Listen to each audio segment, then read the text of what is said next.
اعوذ باللہ من الشیطان الرجیم بسم اللہ الرحمن الرحیم۔ پیارے بچوں، اس سے پہلے ہم نے قواعد کا جو ہمارا سلسلہ شروع ہے جماعت نہم اور دہم کا، اس میں سوال نمبر 4 اس کا حصہ الف ہم دیکھ رہے ہیں، اور حصہ الف میں آپ کو بتایا تھا کہ پہلا جو سوال ہوتا ہے، سوال نمبر 1، وہ ہوتا ہے مفرد، مرکب اور مخلوط جملوں کا، ہے نا۔ ایک مرتبہ اور میں یاد دہانی کرا دیتا ہوں آپ کو کہ مفرد جملہ، اس کی تعریف جو پہلے ویڈیو میں برابر نہیں آئی تھی، وہ میں آپ کو یاد دہانی کرا دیتا ہوں کہ مفرد جملہ ایسا جملہ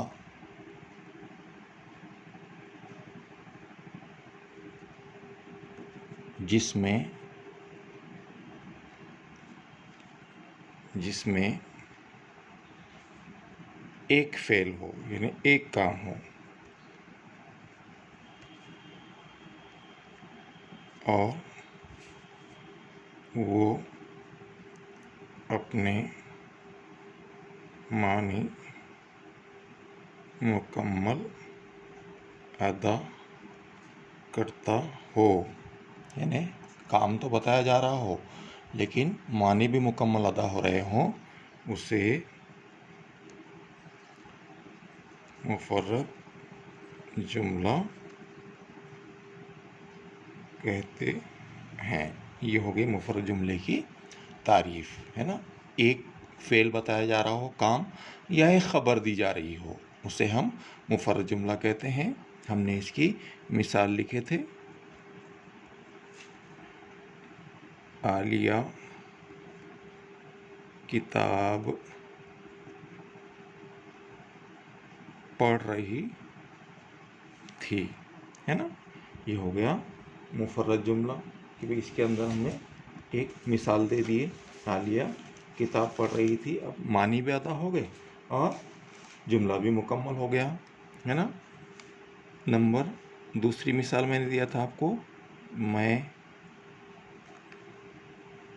اسکول جا رہا ہوں، یہ ہو گیا مفرد جملہ۔ اس کے بعد تیسری مثال جو آپ کی درسی کتاب میں بھی ہے کہ میں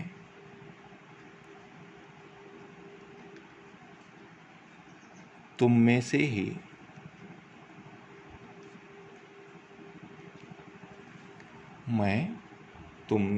ہی ایک آدمی ہوں، ٹھیک ہے۔ یہ ہو گیا مفرد جملہ اور اس کی مثال۔ دوسرا تھا مرکب جملہ، کیونکہ وہ ویڈیو برابر نہیں آیا تھا اس لیے اپن دہرا رہے ہیں اس کو، کہ مرکب جملہ ایسا جملہ جس میں ایک سے زیادہ فعل ہو، یعنی کام ہو یا خبر دی جا رہی ہو، ایک سے زیادہ فعل ہوں، اور جملے کا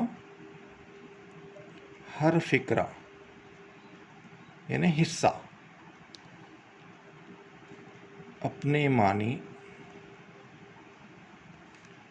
مکمل ادا کر رہا ہو، اسے مرکب جملہ کہتے ہیں، ہے نا۔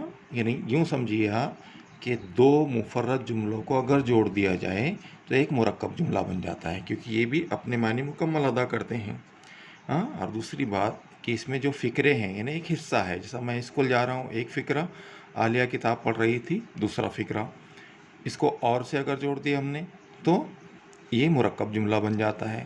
تو اس کو عام طور سے اور، یا، تو، لیکن، مگر، یہ الفاظ ایسے ہیں جن کو حروف عطف کہا جاتا ہے. حروف عطف یعنی جوڑنے والے لفظ. یہ لفظوں سے اس کو جوڑ دیا جاتا ہے دو فکروں کو تو مرکب جملہ بن جاتا ہے. اب اس کی مثال میں بتاتا ہوں آپ کو. مثال نمبر 1, میں اسکول گیا اور پڑھائی کی. اب دیکھو اور کیا ہو گیا, یہ حرف عطف ہو گیا, اس کو ہم نے جوڑ دیا ہے. میں اسکول گیا پورے معنی ادا ہو گئے, اور پڑھائی کی اس کے بھی پورے معنی ادا ہو گئے. دو خبریں دی جا رہی ہے, دو کام بتائے جا رہے ہیں, ایک سے زیادہ فعل ہے, اس لیے یہ مرکب جملہ ہے نا. اب دیکھیے دوسری مثال دے دیتا ہوں میں آپ کو اس کی. جو حرف عطف الگ ہے, وہ ایک زندہ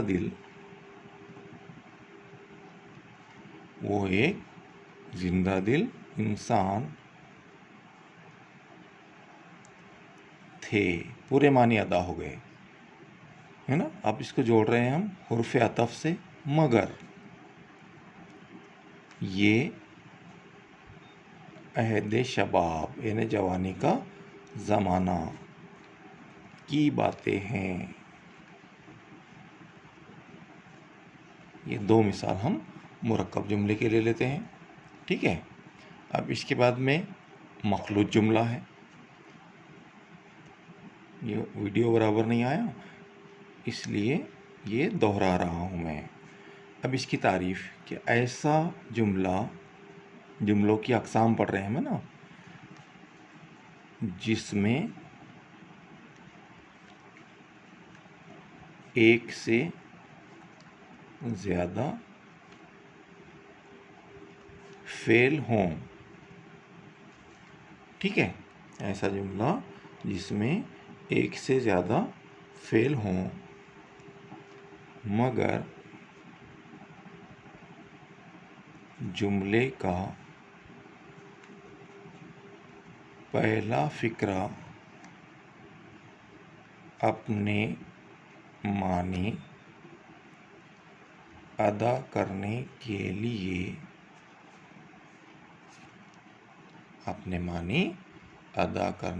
لیے دوسرے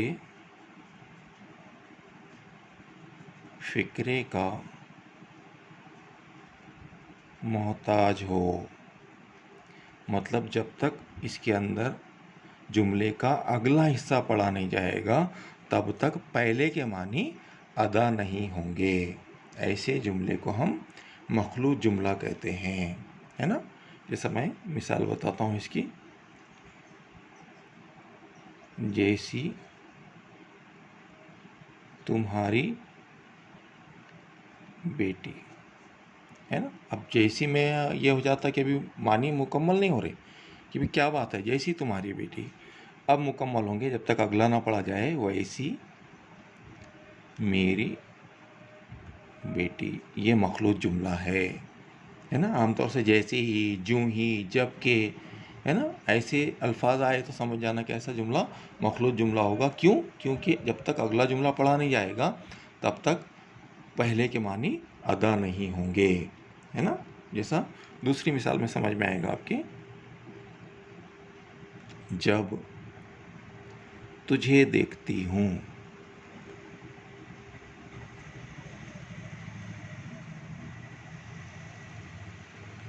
ہے نا. کیا لکھا ہم نے؟ جب تجھے دیکھتی ہوں. مطلب ابھی معنی ادا ہو رہے کیا؟ نہیں. اب دیکھیے اگلا جملہ پڑھیں گے تو سمجھ میں آ جائے گا. یہ باغ ہو جاتی ہوں ہے نا. مطلب جب تجھے دیکھتی ہوں ابھی معنی ادا نہیں ہوئے. جب تک اگلا فقرہ پڑھے نہیں ہم نے تو پہلا فقرہ اپنے معنی ادا کرنے کے لیے دوسرے فقرے کا محتاج ہوتا ہے. اس کو مخلوط جملہ کہتے ہیں. پھر دوسری ویڈیو میں نے بھیجا تھا آپ کو محاورے اور کہاوتوں کی. دوسری ویڈیو بھیج دیا میں نے آپ کو مکمل. اس میں مثالیں بھی ہیں اور آپ کے لیے ہوم ورک بھی ہے۔ اب آ جائیے اس کے اندر سوال نمبر 4 جو ہوتا ہے، سوال نمبر 4 میں چوتھا حصہ ہے نا، اس میں ہے اصناف سخن۔ یہ بڑی اہم چیز ہے، اردو والوں کے لیے سمجھنا ضروری ہے، اصناف سخن۔ اب اصناف سخن کسے کہتے ہیں؟ تو شاعر مطلب الگ الگ انداز میں اپنی بات کو بیان کرتا ہے، کبھی وہ حمد کے اندر کرتا ہے، کبھی وہ نعت کے اندر کرتا ہے، کبھی رباعی کے اندر کرتا ہے، کبھی قصیدے کے اندر کرتا ہے۔ تو یہ حصہ نظم کے اصناف سخن ہوئے، اور حصہ نثر کے اندر کہ بھئی وہ سفر نامہ بیان کرتا ہے، وہ سوانح عمری بیان کرتا ہے، یا پھر وہ ڈرامہ بیان کرتا ہے، یا پھر وہ افسانہ بیان کرتا ہے۔ تو اصناف سخن میں بہت ساری چیزیں آتی ہیں، تو ہم ایک لسٹ تیار کر لیتے، پھر بعد میں ہر ایک کے بارے میں دیکھیں گے۔ اس میں سب سے پہلے غزل، ٹھیک ہے، اس کے بعد میں ہے حمد۔ کتنی آپ کو کورس کے اندر اصناف سخن ہے؟ نمبر 3 ہے نعت، غزل، حمد، نعت۔ چوتھا ہے مرثیہ۔ پانچویں قسم ہے قصیدہ۔ یہ اصناف سخن حصہ نظم میں کون کون سے ہے نا، مرثیہ، غزل، حمد، یہ ہو گیا۔ اس کے بعد میں چھٹی قسم جو ہے وہ ہے آزاد نظم۔ آپ کے اس میں مثالیں ہیں اس کی کتاب کے اندر، درسی کتاب کے اندر۔ ساتواں جو ہے رباعی۔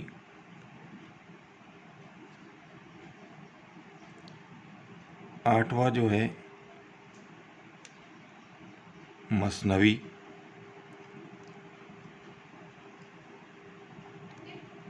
اور نواں جو ہے قطع۔ یہ قسمیں آپ کو آپ کے کورس کے اندر ہیں نظم کے حصے میں، ٹھیک ہے۔ نثر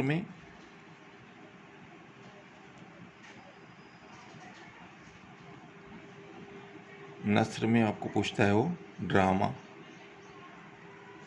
اس کی تعریف جو آئیں گی نا تو وہ سمجھ میں آ جائے گا آپ کے۔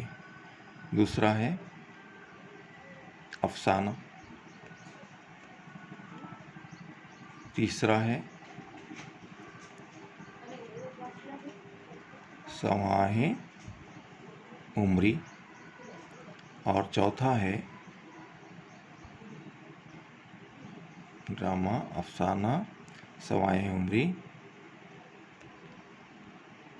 سفر نامہ۔ یہ چیزیں آپ کو آپ کے کورس کے اندر حصہ نثر کے اندر ہے۔ اب ہم کیا کریں گے، ایک ایک چیز کی تعریف لکھیں گے۔ اب دیکھیے اس میں سوال کیسے آتا ہے۔ وہ غزل کی تعریف بیان کر دے گا اور آپ کو بولے گا مندرجہ ذیل کے لیے ایک لفظ لکھیے۔ اب آپ کو پہچاننا پڑے گا کہ وہ غزل ہے، یا وہ حمد ہے، یا وہ نعت ہے، یا وہ مرثیہ ہے۔ یعنی تعریف دے دے گا، آپ کو ایک لفظ لکھنا ہے، یا پھر وہ بولے گا کہ مندرجہ ذیل لفظ کے لیے فقرہ لکھیے، تو وہ لفظ لکھ دے گا غزل، اب آپ کو اس کی تعریف لکھنا ہے۔ وہ لفظ لکھ دے گا حمد، اب آپ اس کی تعریف لکھنا ہے۔ وہ آپ کو دے گا نعت، اب آپ کو اس کی تعریف لکھنا ہے۔ مطلب ہم کو لفظ کے لیے فقرہ یا فقرے کے لیے لفظ، ایسا مطلب سوال آتا ہے سوال نمبر 4 اصناف سخن کا، ہے نا۔ اب الگ الگ انداز میں ہم اس کی تعریف جو ہے وہ تحریر کریں گے، ٹھیک ہے۔ اب دیکھیے سب سے پہلے ہم نے لکھے غزل، اصناف سخن کے اندر غزل لکھی ہم نے۔ نمبر 1 غزل، تعریف معلوم رہے گی نا ہم کو، تو پھر ہم آسانی سے اس کو لکھ سکتے ہیں، تحریر کر سکتے ہیں، ٹھیک ہے۔ اب غزل کے اندر اس کی تعریف کیسے لکھیں گے ہم؟ غزل کی تعریف کیا ہے؟ حیت یعنی شکل کی، حیت کے اعتبار سے نثر نہیں ہے، یعنی جیسا سبق ہے نا، افسانہ ہے یا سفر نامہ ہے، تو اس کی شکل ایسی نہیں ہوتی، لیکن اس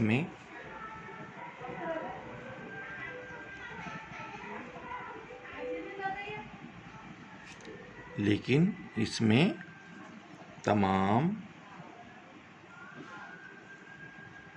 اصناف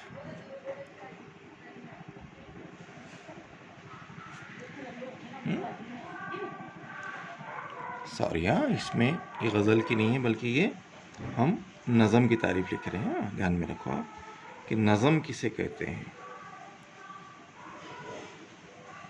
کہ نظم کیسی ہوتی ہے کہ اس کی جو شکل ہوتی ہے وہ نثر نہیں ہوتی، مطلب وہ سبق یا سفر نامہ یا ڈرامہ نہیں ہوتی، لیکن اس میں تمام اصناف اور اسالیب، جیسا اس میں وہ کہانی بھی بیان کر سکتا، اس میں واقعہ بتا سکتا، اس میں کوئی دل کی بات بیان کر سکتا نظم کے اندر، یا دیش بھکتی کے بارے میں بیان کر سکتا ہے نا، یا اور الگ الگ چیز، یہ اسالیب شامل ہیں. یہ ہوئی نظم کی تعریف. حالانکہ اپن نے پہلے غزل لکھے تھے، لیکن اصل میں یہ نظم کی تعریف ہے جو ہم نے شامل نہیں کیے تھے اپنی لسٹ کے اندر. کہ نظم کی تعریف بھی پوچھ سکتا ہو تو وہ تعریف آپ کو ایسی آئے گی کہ حیت کے اعتبار سے نثر نہیں ہے، لیکن اس میں تمام اصناف اور اسالیب شامل ہے. اس کو نظم کہتے ہیں، ہے نا، اس کو نظم کہتے ہیں کہ وہ نثر کے جیسی ہوتی ہے لیکن طریقہ تبدیل کر دیا جاتا ہے نا. اب لکھیں گے ہم اس میں غزل کی آسان تعریف جو آپ کو بیان کرتے آئے کہ جس کا ہر شعر غزل،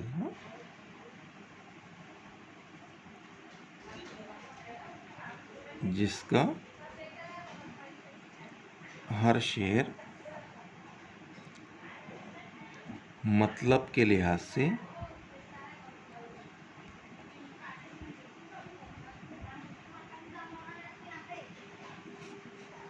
مکمل اور آزاد، جس کا ہر شعر مطلب کے لحاظ سے مکمل اور آزاد ہوتا ہے. دوسری اس کی پہچان یہ ہے کہ پہلے 2 شعر جو ہے وہ ہم قافیہ ہوتے ہیں اور بعد میں ہر دوسرا مصرع ہم قافیہ ہوتا ہے. اس کا پہلا شعر جو ہے یہ مطلع کہلاتا ہے اور آخری شعر مقطع کہلاتا ہے، جس میں شاعر اپنا تخلص استعمال کرتا ہے. لیکن چونکہ وہ بول رہا ہے کہ بھئی لفظ کے لیے فقرہ لکھو یا فقرے کے لیے لفظ لکھو، تو فقرہ وہ ایسا دے دے گا کہ جس کا ہر شعر مطلب کے لحاظ سے مکمل اور آزاد ہوتا ہے. ایسی نظم کو غزل کہا جاتا ہے، غزل کہتے ہیں، اسے غزل کہتے ہیں. ٹھیک ہے، یعنی کم الفاظ کے اندر ہم نے تعریف بیان کر دی اس کی، کہیں کی غزل کی. اب آئیے حمد.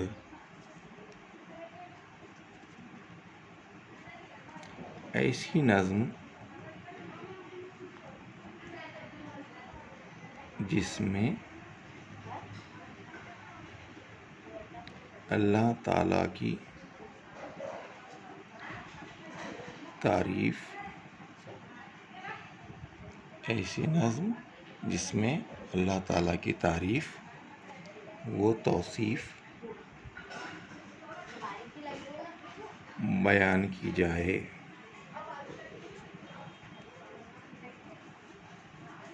اسے حمد کہتے ہیں.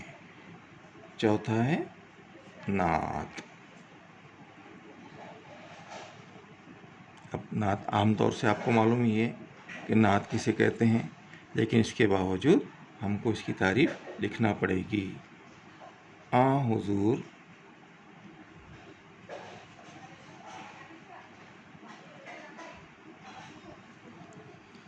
صلی اللہ علیہ وسلم.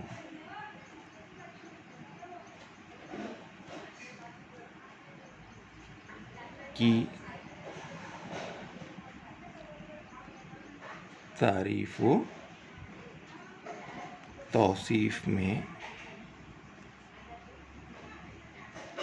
لکھی گئی نظم، اسے نعت کہتے ہیں۔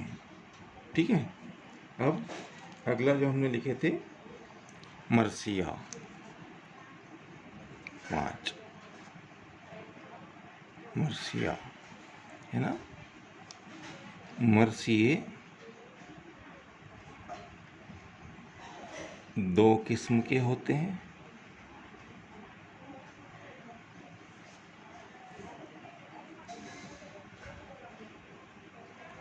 شخصی مرثیہ، نمبر 2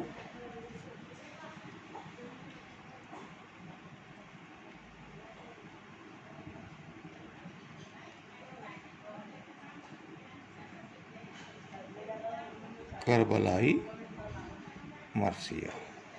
اب اس کی تعریف صحیح بیان کر رہا ہوں میں۔ مرثیہ کسی شخص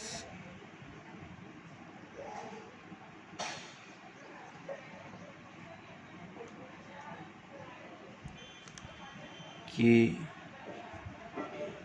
انتقال پر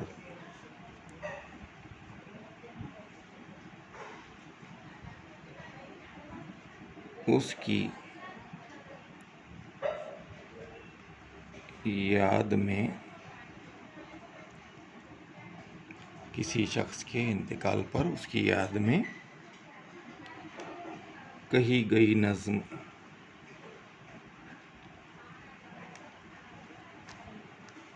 مرثیہ کہلاتی ہے، مرثیہ کہلاتی ہے۔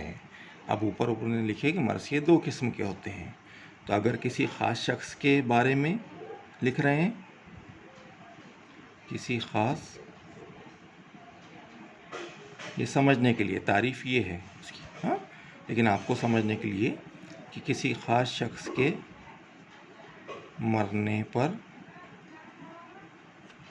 اس کی یاد میں